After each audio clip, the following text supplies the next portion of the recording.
So today we will expand our discussion on the structure of electromagnetic theory, and we will try to see how do we gradually move towards the usual quantization which we have learned for other two fields, namely the scalar field as well as the Dirac field. So as you recall from our previous day discussion, what we have at our hand is in terms of description of electromagnetic theory is a vector potential mu which has four components. Now we know that these four components do transform as Lorentz vectors, so therefore this is a theory of vector degrees of freedom. So AMUs constitute that, and we saw that in a particular gauge, which is the Lorentz gauge over here, which is named as the Lorentz gauge over here, they satisfy the wave equation, the usual Klein-Gordon equation which we have learned for the scalar field as well as for Dirac field. The vector fields also seem to satisfy the same kind of Klein-Gordon equation structure, subject to a condition which is the gauge condition which we are talking about is the Lorentz gauge. Okay, Lorentz gauge previously we had written in terms of a divergence of the 3 vector A and 1 over c square times the divergence of the time derivative of the scalar potential phi. They should add up to 0. That was the condition we obtained in order to get the wave equation for all of the AMU's component. Now if you pay attention to the fact that this equation, which is the gauge equation, can nicely be written in a form which is del mu a mu. If you open it up, you will get this equation back. What is the benefit of writing it in this way? One thing, it is compact, but more than that, you can see that this is a scalar equation. There is a co-vector and vector summed over. So ultimately it transforms like a scalar. That means it doesn't transform at all. So if you satisfy this condition in one frame, one inertial frame, this condition will remain true under all inertial transformation generated via Lorentz transformations. So therefore, if we have a wave equation for the degrees of freedom a mu, then subject to one gauge condition, this condition is realized in a particular gauge, then the statement remains true in all inertial frame which are connected from the your initial inertial frame via Lorentz transformation. Okay, so far so good. We have an equation which can be trusted, which is transforming like a vector, and the wave equation remains the wave equation because the gauge condition under which it has been obtained remains the true gauge condition even if I go to another inertial frame. Now the idea is, should we go ahead and quantize AMU just like we had done before? We need to see whether if we quantize AMU, do I get something which is problematic at hand? For example, for Klein-Gordon case, the scalar field which was satisfying this equation got quantized very effortlessly and there was nothing serious about it. But when we try to do the same thing for the Dirac or spinor field, there we realize that we do not have to rely on the classical structure. We actually have to give it up and envisage some new kind of relations between the phase space variable which is unseen for a classical system. So that came about as the anti-commutator. So let us try to see whether if I go ahead and quantize this 4 degrees of freedom, do I get a meaningful consistent Lorentz invariant description without any problem? That means it's Hamiltonian and other aspects are under control or not. Okay, so we will go towards the quantization of this, but let us spend some time in understanding this structure of the AMU with slightly more rigor.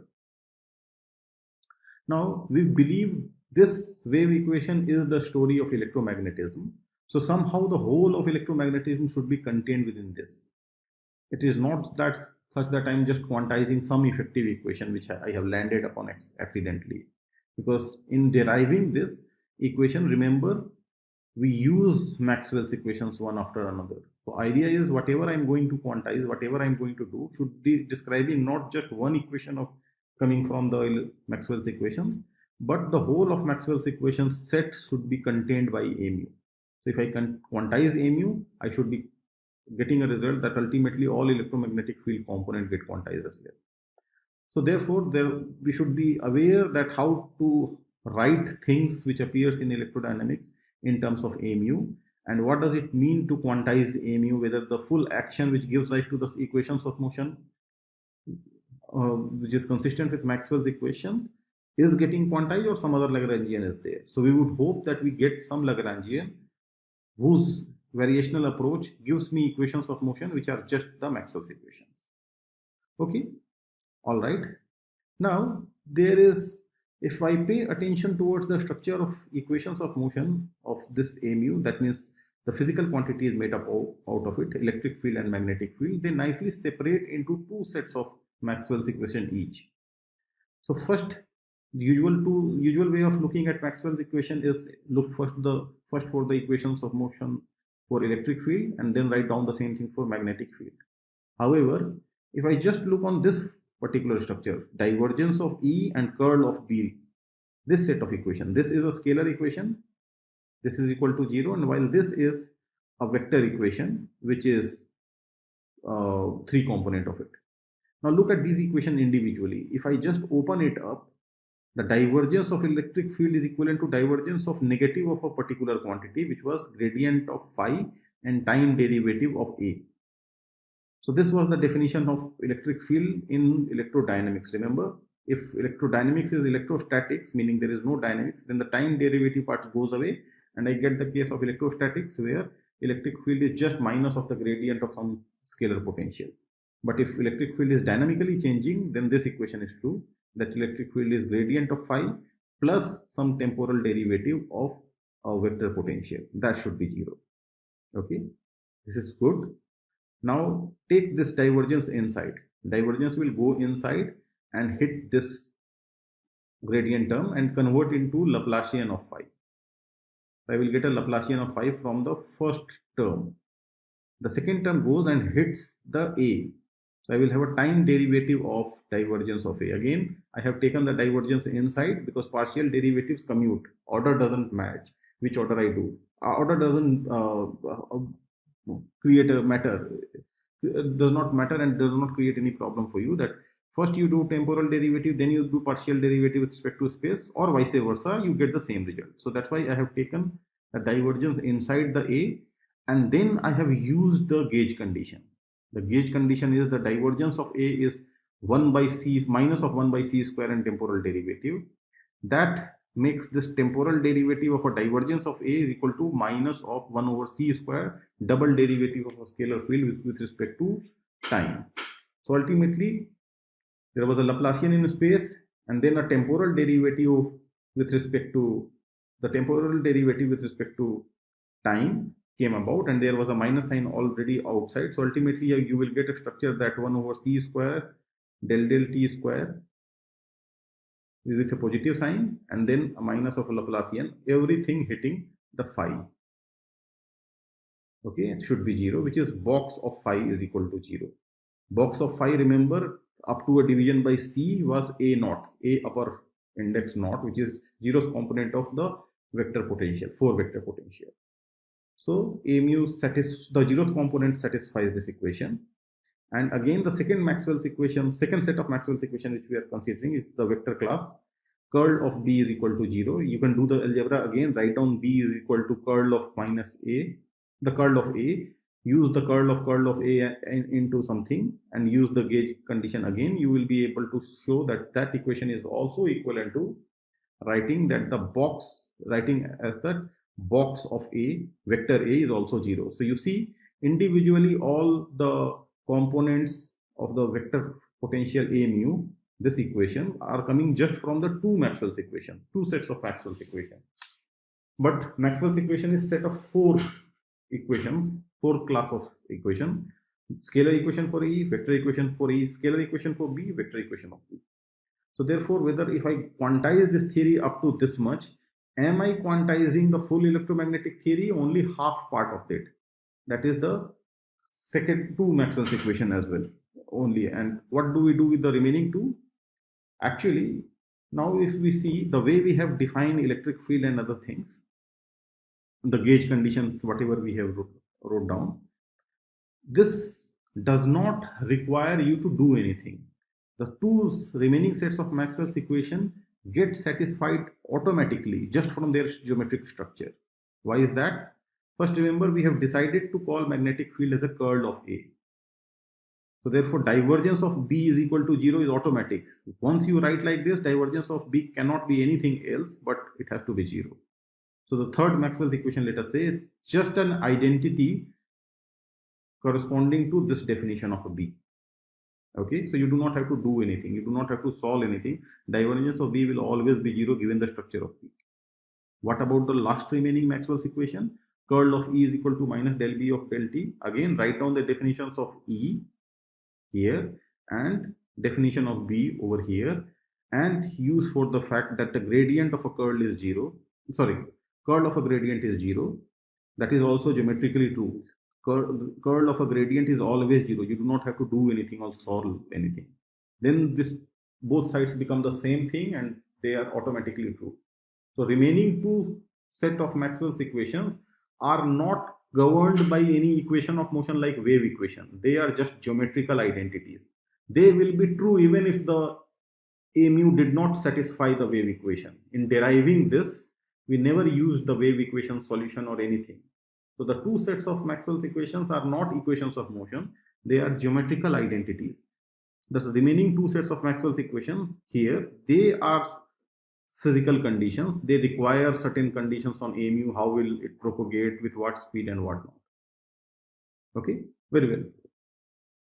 So now with this information, we try to go forward and try to see the structure of a particular Lagrangian which would be able to give me the first two sets of Maxwell's equation, which are only the equations of motion, or the box of A mu, which is made up from these two, is effectively this equation and this equation collectively are this equation and that equation.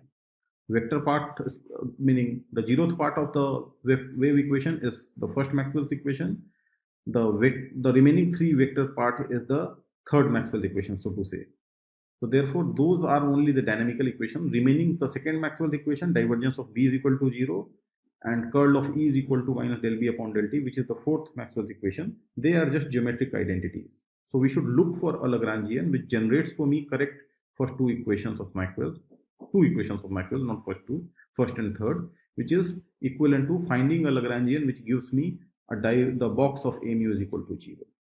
Okay, I hope this is clear that all the dynamics of electrodynamics is contained in the first and the third Maxwell equation, and this is covered by overall by this wave equation. The remaining two Maxwell's equations are not dynamical equations. They have to be true at all times because of a geometric identity.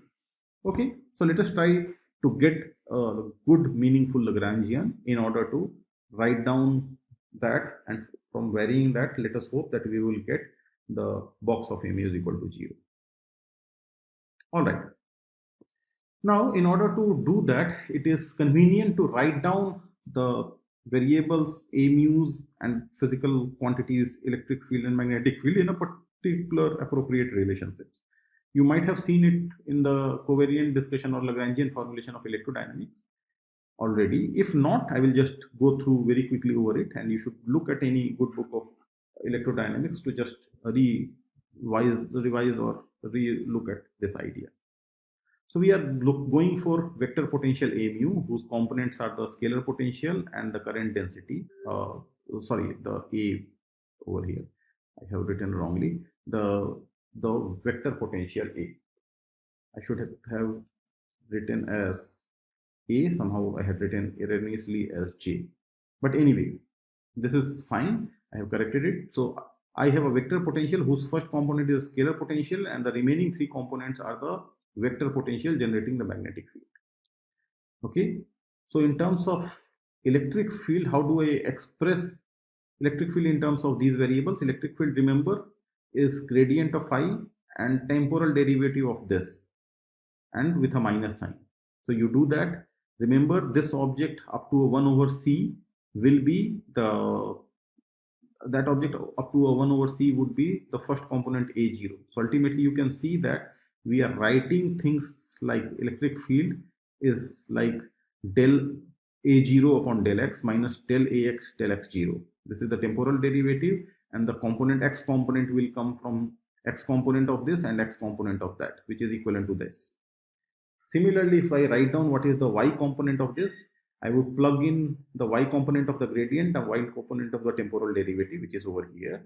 And similarly for z component, I will just take the z component from here, the z component from here, and the z component from here, the second the second kind, temporal derivative and the spatial derivative itself. Okay. In this process, I have generated things which are lower index object. You see, in doing so, you will realize that our discussion from special relativity, the lower index objects are to be obtained from a contraction of the upper index quantities through the Minkowskian metric. So if A upper mu was given as phi over C and vector potential A, I should obtain the lower index object as A lower mu as eta mu nu A nu. It should be A nu over here. Nu is being summed over. Okay, so there are a couple of typos in this. You should correct in your notes.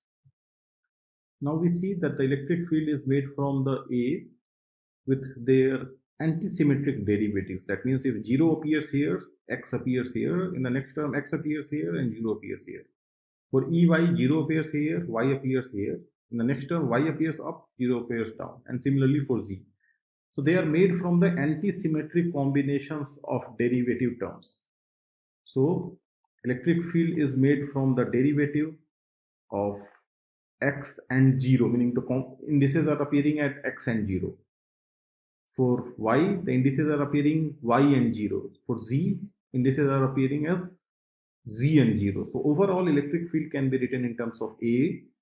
They are made from AI and A0. I index is the electric field index, and you would have this structure.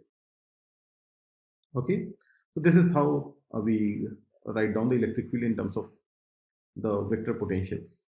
What about magnetic field?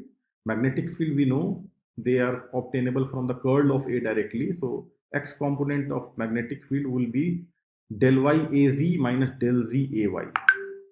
So whatever we discuss about the electric field, the same indices were appearing in the A and in the derivative. In the case of magnetic field, you see if x is appearing here, none of the derivatives or the components are x. They are the other two indices. Similarly for y, the z and x will be appearing over here. None of the indices in this derivatives will be y. And similarly for z. So together, due to its curl product kind of structure, you see already they are antisymmetric in y and z exchange. So antisymmetric structure is maintained like electric field, but the indices structure is slightly different. For electric field, the indices appear in the derivatives and the terms. In magnetic field, the indices does not appear in the derivative and the term. So this is compactly written in the equation like this. This is written in with something called the Levi-Civita tensor. Levi-Civita tensor. That tensor is epsilon ijk. Ijk can take various values. The idea about this that one normal ordering will be 1, 1, 2, 3. Cyclic ordering of that also be 1. For example, 3 goes to 1, 1 goes to 2, and 2 goes to 3, which will be 3, 1, 2. That will be also 1, and so on. That E2, 3, 2, E2, 3, 1, for example, will also be 1. However, if I exchange any of them, E1, 3, 2, which is just 2 and 3 interchanged, that is minus 1. Similarly, E3, 2, 1, that is all equal to minus 1. So this is antisymmetric tensor in all of its indices. If j and k are interchanged, it will pick up a minus sign. If I and j are interchanged, it will pick up a minus sign. If I and k are interchanged, it will pick up minus sign. So using that, you can see that this terms over here can be written in terms of a Levi-Civita symbol or Levi-Civita tensor like this. So collectively, I see both the magnetic field and electric field are coming from antisymmetric derivatives of the vector potential. So I'm going to define set of all antisymmetric derivatives of the vector potential as something that is called the field strength tensor, F mu nu. F mu nu is the collection of all antisymmetric derivatives of A and vice versa, meaning del mu A mu minus del nu A mu. So you see some of the components of this will be electric field because they are some components of the antisymmetric version, and some of the components will be magnetic field because they are also antisymmetric derivative of the same kind. You can quickly identify and realize that F0I, if I put 0 here, I here, there also I would have a 0 here, I here. Then ultimately I will get here I here and 0 here. That is equivalent to my definition of electric field's ith component with a minus sign. So f lower 0 I is minus ei. F ij is epsilon ij k bk, meaning f1 2 if I write, it will be 1 2. The third index has to be summed over. So if I put 1 2, k is getting summed over. It can take value 0 3 1 and whatnot. So if but any repeated index for antisymmetric tensor is 0, meaning epsilon 1 2 1 is 0, epsilon 1 2 2 is 0. Any repeated index would be 0. So when I do this kind of things, you will see that the k will take value only different from ij. So if I take 1 2, k has to take value 3 only. So f12 will be the 3, which we have written like this. So this way we can write down from this antisymmetric derivatives all the terms over here which we have. So that is one thing which we can compactly write all the electric and magnetic field component using this field strength tensor F mu. One additional benefit of this is that apart from helping us in compactly writing electric and magnetic field components, this object F mu nu is gauge free, it is gauge invariant. That if I did the gauge fixing we had done, we are supposed to do in order to get the wave equation. But suppose we are not in that gauge where wave equation is manifest, even then the definitions of F mu nu does not change. So how to see that? Remember when we were discussing about the gauge freedom, we were discussing that vector A was supposed to undergo a change as vector A plus a gradient of a scalar, while the A0, which was the phi, the scalar potential, that is under that same transformation is supposed to change by the temporal derivative of the thing with 1 over c. So together we can see that it is asking us to change, like a mu goes to a mu plus del mu phi, del mu f or something like that. So you see a0 will change with 0th derivative, which is time derivative, and there will be negative sign between up index and down index if you are careful about eta 00 is -1 and eta ii is 1. And the spatial derivatives will change with the spatial derivative, like from this term. It so happens if I write del mu a mu minus del mu a mu, that is the definition of F mu nu, you can realize that this object particularly does not change at all under gauge transformation.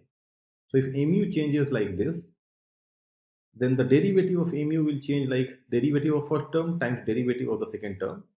And similarly here, the del nu of a mu will also change in a particular way.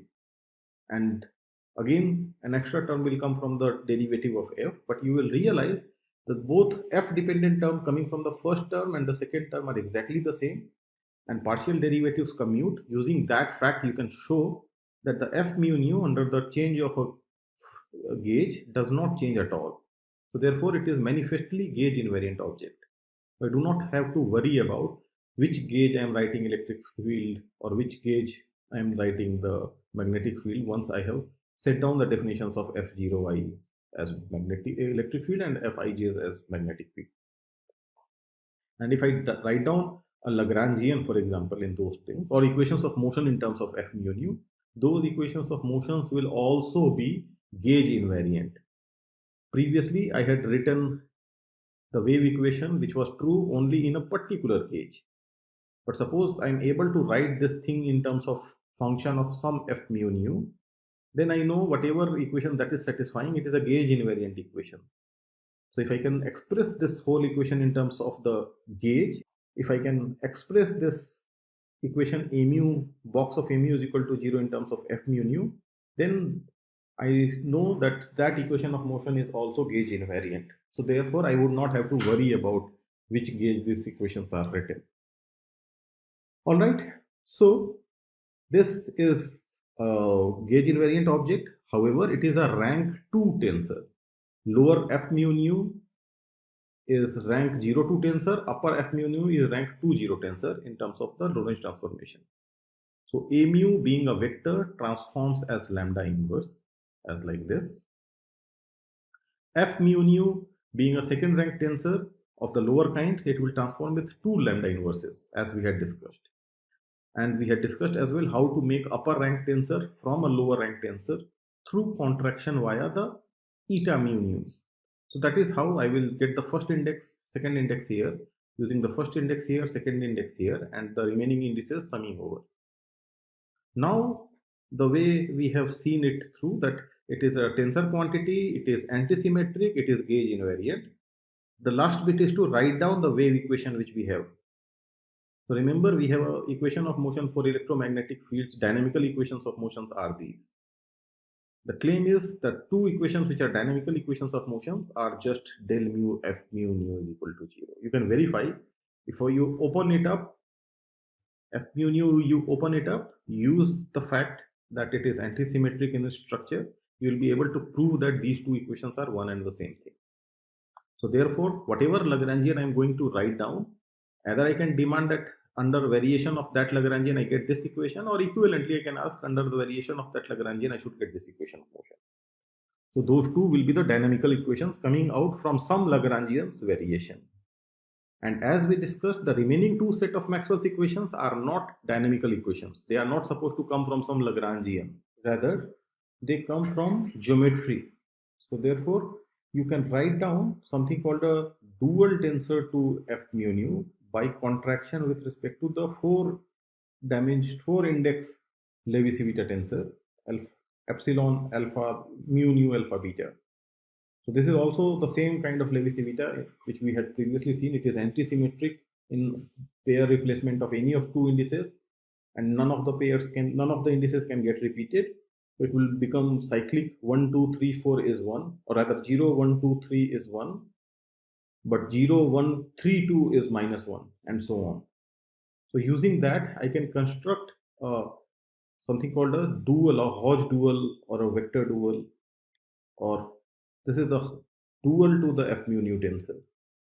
Now this dual f mu nu tensor equation, which is something like this, the divergence with respect to the second index of Hodge duals f0i will be 0, and this is just from the symmetry.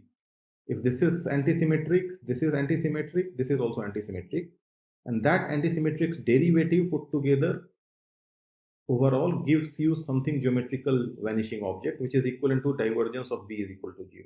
When deriving divergence of B is equal to 0 in terms of either Hodge dual f mu nu or f mu nu directly with a multiplication of this geometric tensor, you will get the divergence of B is 0 automatically, irrespective of any Lagrangian. For all Lagrangians, this will come true.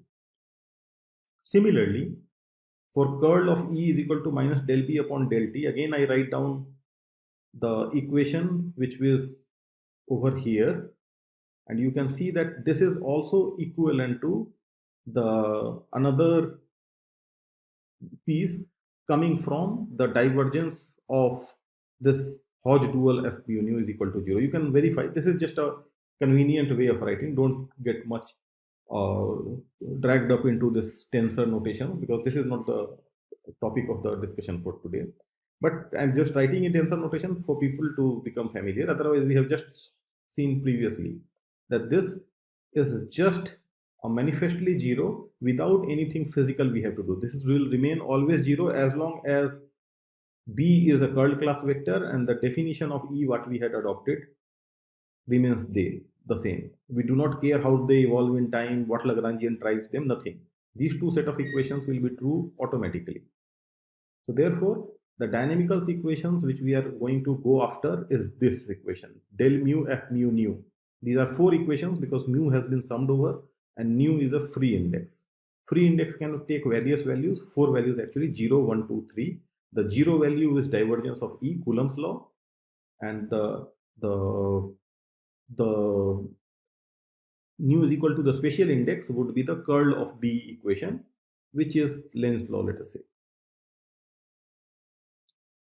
Okay, so the flux law, if you want to call it. All right. So with this information, I'm just going to propose a Lagrangian, just like I have done the same thing for scalar field or the Dirac field. I prescribe you a Lagrangian which achieves for you whatever is required. Again, I do not claim as of now that it is the only Lagrangian which will be able to do that, but simple most, just like for scalar field or the Dirac field, we wrote down some simple most Lagrangian would be able to do that.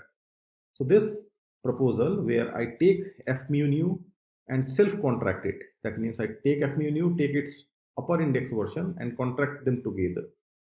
This is like writing f mu nu and this is writing f alpha beta, and using double copies of etas in Minkowski metric, I make them raised indices so that f mu nu come about, and minus 1 by 4 is put to make things consistent with the equations of motion which emerges out at the end. If you do that, you can verify that under the variation of its action. First, let us do the variation with respect to A alpha. This A alpha will go in the whole action and search for wherever A alpha is appearing. And A alpha is not appearing anywhere, as you can see, it is just appearing in the derivatives. So what you can do, you can convert one of the derivative terms times this thing into a total derivative of this times this, which is f mu nu, upper f mu nu, minus the derivative hitting the f mu nu, which is this term, and a nu. So together, this two term generate for you this whole term, this times that. And similarly, together, these two terms generate this times that. So I have just conveniently written this in order to convert things into total derivative minus derivative of the first function. Right now, it is f mu nu and the derivative is hitting a nu. I use the method of integration or differentiation by parts, let us say, where I shifted the derivative onto the f mu nu and a nu became the free function. And now I can do the derivative with respect to a nu, which will give me this kind of a structure. Ultimately, this 4 factor exactly cancels with the 4 factor which will appear on the derivative. So this is just a simple exercise you should be able to do, and you will see really that indeed the equation of motion which we were after, del mu f mu nu or alpha, whatever you call, alpha is a free index, is equal to 0. So variation of this action indeed gives rise to the equation of motion of the first two, or the two Maxwell equations which are dynamical equations. So this is a good Lagrangian, and this is the Lagrangian we will work with. Now, if you have done a course of electrodynamics and are familiar with the Lagrangian approach or a covariant approach, you would realize immediately that all these terms which are appearing over here or here can nicely be written in terms of electric field and magnetic field as well, because f mu nu ultimately tells you electric field and magnetic field. So if you write it down, you will realize that what we are writing is nothing but E square minus B square. Again, those of you are familiar with covariant Lagrangian formulation or a covariant formulation of electrodynamics, this E square minus B square in the units of C is equal to 1. By the way, I have put down epsilon naught and C and mu naught, all things to 1 as convenient in the usual notations. So in these units, E square minus B square is a low range invariant quantity. That's why the Lagrangian we have written, or the action we have written, is low range invariant. Okay, so you do get the equation of motion correctly from this. And one more thing you will realize, in this, del 0 a0 never appears, because del 0 a0 will demand this index and that index to be the same. This will make these two indices also the same. None of the diagonals are supposed to appear in any of the antisymmetric tensor. Therefore, this is a diagonal entry, del 0 a0. It will never appear. f00 is 0, f11 is 0, f22 is 0. So therefore, when f00 is 0, that means this is the place where del 0 a0 would have appeared, but it is 0, therefore it does not appear.